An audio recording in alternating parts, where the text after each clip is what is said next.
Bismillahirrahmanirrahim. Assalamualaikum warahmatullahi wabarakatuh. Salam sejahtera kepada anak-anak pelajar yang dikasihi sekalian. Hari ini jumpa lagi dengan Guru Alfiah Niling dengan mata pelajarnya Al-Madah At-Tarikh Darjah 5. Tajuk yang kita hendak belajar pada hari ini iaitu Ulul Azmi yang keempat, iaitu Nabi Isa alaihissalam. Ya, pelajar semua siap? Ya, kalau siap marilah kita bersama belajarkannya. Jom. Ya, pelajar, sebelum belajar marilah kita bersama baca doa sebelum belajar. Bismillahirrahmanirrahim. Allahumma aftah alaina hikmataka wanshur alaina min khazaini rahmatika ya arhamar rahimin. Dan doa penerang hati. Bismillahirrahmanirrahim. Rabbi syrah li sadri wa yassir li amri wahlul 'uqdatam min lisani yafqahu qawli. Amin ya rabbal alamin. Ya, terus kepada tajuk yang kita hendak belajar pada hari ini iaitu Bismillahirrahmanirrahim. Nabi Isa alaihissalam. Tajuk yang pertama berkenaan dengan Nabi Isa alaihissalam iaitu bagaimanakah kelahiran Nabi Isa alaihissalam? Ya, Nabi Isa alaihissalam dilahirkan hanya beribu sahaja. Beribu sahaja makna kata Nabi Isa tidak ada bapanya, ada hanya ibu. Ibu yang suci bernama Maryam. Ya, Allah Subhanahu wa taala memerintahkan malaikat Jibril meniupkan ruh ke dalam rahim ibunya. Itu ialah kelahiran Nabi Isa alaihissalam. Ya. Ya, apabila malaikat Jibril meniupkan roh masuk ke dalam rahim ibunya Maryam, lalu itulah Maryam duduk dalam keadaan wanita yang sedang mengandung.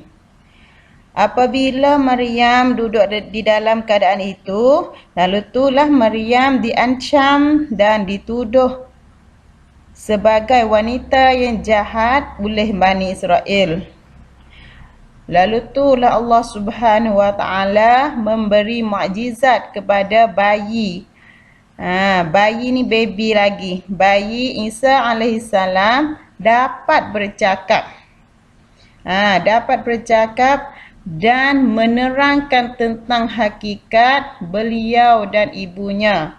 Kata bagaimanakah kehidupan dia, Nabi Isa ni, dan kehidupan di dalam keadaan mengandung ibunya Maryam, itulah diterang oleh bayi Nabi Isa alaihissalam. Ya, seterusnya mukjizat Nabi Isa alaihissalam. Nabi Isa alaihissalam menyeru manusia kepada Allah seperti para rasul sebelumnya.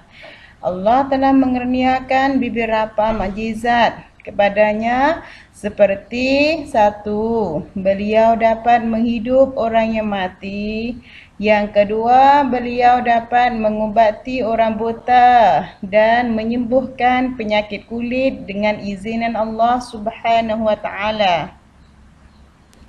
Seterus daripada tajuk mukjizatnya iaitu yang ketiga, beliau dapat bercakap di waktu bayi, dan yang keempat, beliau dapat mengetahui seseorang itu apakah yang dimakankannya dan apakah yang berada di dalam rumahnya. Ya, yang kelima, memohon makanan dari langit untuk kaum Huwariyun. Ya, yang keenam, membuat burung dari tanah liat, kemudian menghidupkannya. Ya, ini ialah mukjizat Nabi Isa alaihi salam. Ya, seterusnya iaitu cubaan dan dugaan Nabi Isa alaihi salam. Cubaan dan dugaan Nabi Isa alaihissalam iaitu satu, Nabi Isa seorang lelaki daripada keturunan Nabi Israel yang dipilih oleh Allah menjadi rasulnya. Dan yang kedua, seorang yang dilahir tanpa ayah dengan kudrat Allah Ta'ala. Dan yang ketiga, orang-orang Yahudi memfitnahkan bahawa Nabi Isa AS anak Allah Subhanahu Wa Taala.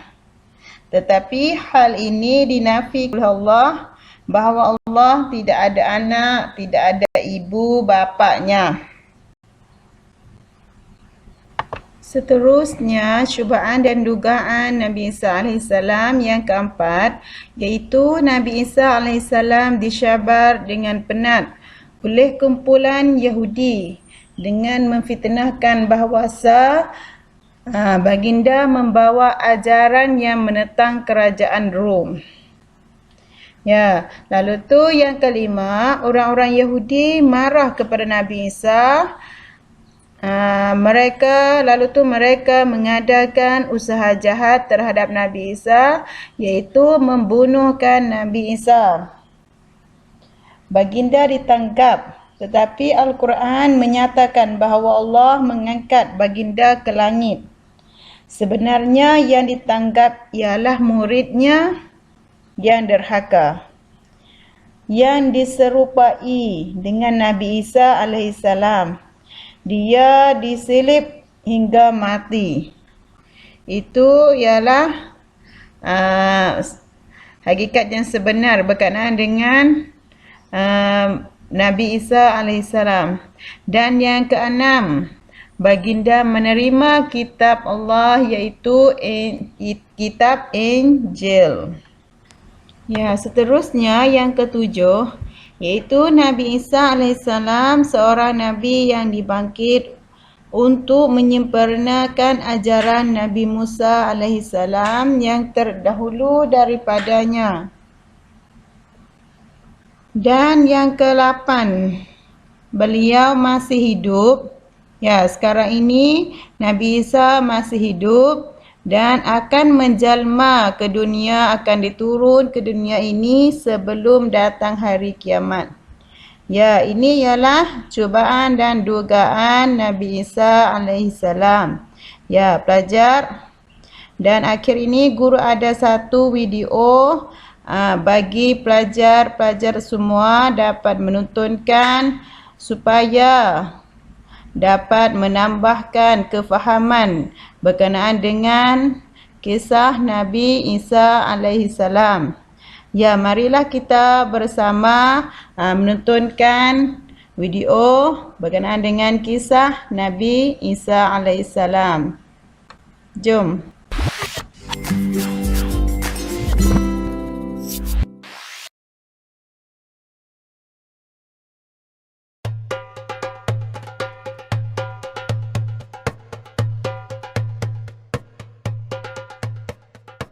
Bunda Nabi Isa alaihi salam yang bernama Maryam terkenal dengan ketaatan dan kemuliaannya dalam menjaga kehormatan.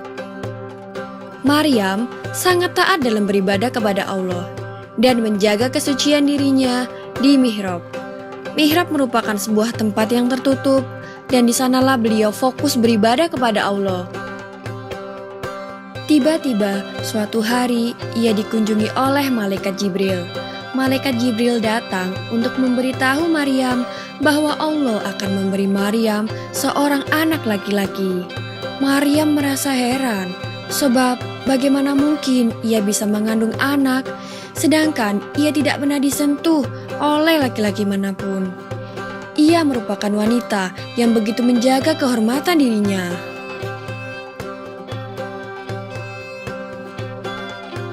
Lalu kemudian Maryam hamil. Hal ini membuat keluarga Maryam beserta penduduk menjauhi Maryam karena mereka berpikir bahwa Maryam telah berbuat dosa yang sungguh memalukan. Maryam pun terus berdoa kepada Allah. Ya Allah, tolonglah hamba-Mu ini. Hamba yakin dan percaya atas semua takdir yang Engkau berikan. Berilah hamba kekuatan. Atas izin dan pertolongan Allah, lahirlah seorang bayi yang ada di dalam kandungannya. Bayi mungil nan suci itu diberi nama Isa. Saat salah seorang penduduk bertanya kepada Maryam, siapa nama ayah bayi itu? Akhirnya bayi mungil itu menjawab, "Aku adalah hamba Allah," kata Nabi Isa yang masih bayi. Lalu orang-orang pun langsung terkejut mendengar jawaban bayi kecil itu. Bayi itu membuktikan bahwa Maryam adalah seorang perempuan yang suci, mengandung seorang bayi karena kehendak Allah semata. Setelah dewasa, Isa pun diangkat menjadi seorang nabi dan rasul. Isa berkata, "Sesungguhnya aku ini hamba Allah. Allah memberikan kitab suci Injil dan Allah menjadikan aku seorang nabi." Sebagai seorang nabi dan rasul, Isa bin Maryam juga dibekali berbagai mukjizat. Antara lain, ia dapat menciptakan burung dari tanah, dan mukjizat yang paling menakjubkan adalah ia dapat menghidupkan orang yang sudah mati. Namun, orang-orang yang melihatnya saat itu menyebutnya sebagai sihir. Nabi Isa pun juga sudah menjadi panutan bagi Bani Israel. Hal ini membuat para pendeta merasa iri kepadanya. Oleh karena itu, para pendeta menghasut pihak kerajaan untuk menangkap Nabi Isa dan akan memberikan hadiah yang besar jika ada orang yang membantu menangkap Nabi Isa. Maka pada akhirnya, Nabi Isa harus berdakwah secara diam-diam dan berpindah-pindah. Dalam dakwanya, Nabi Isa dibantu para sahabat, yaitu Simon, Judas Iskariot, dan lain-lain. Suatu saat, salah satu sahabat Nabi Isa, yaitu Judas Iskariot, berkhianat. Ia tergoda oleh hadiah dari kerajaan. Ia lalu memberitahukan di mana tempat persembunyian Nabi Isa. Ketika Nabi Isa dikejar oleh pasukan kerajaan, beliau akhirnya bersembunyi di goa. Dan kemudian Allah mengangkatnya ke langit. Adapun Judas Iskariot yang berjalan paling depan, kemudian diserupakan wajahnya oleh Allah seperti wajah Nabi Isa. Akhirnya, Judas Iskariotlah yang malah ditangkap dan dibawa ke kerajaan. Dia diberi hukuman mati dengan cara disalib hidup-hidup. Dia pun dibawa ke Golgota dengan memanggul salibnya dan diberi mahkota kawat berduri.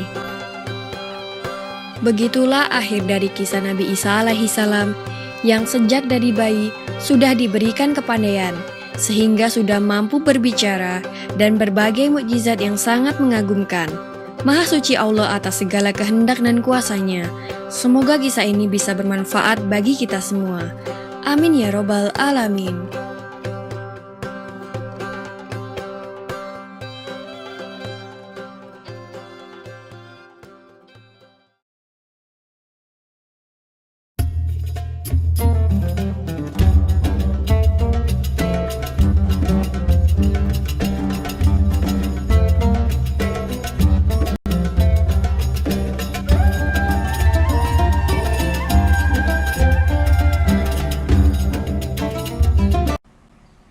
Ya, pelajar, selesai video berkenaan dengan kisah Nabi Isa alaihissalam.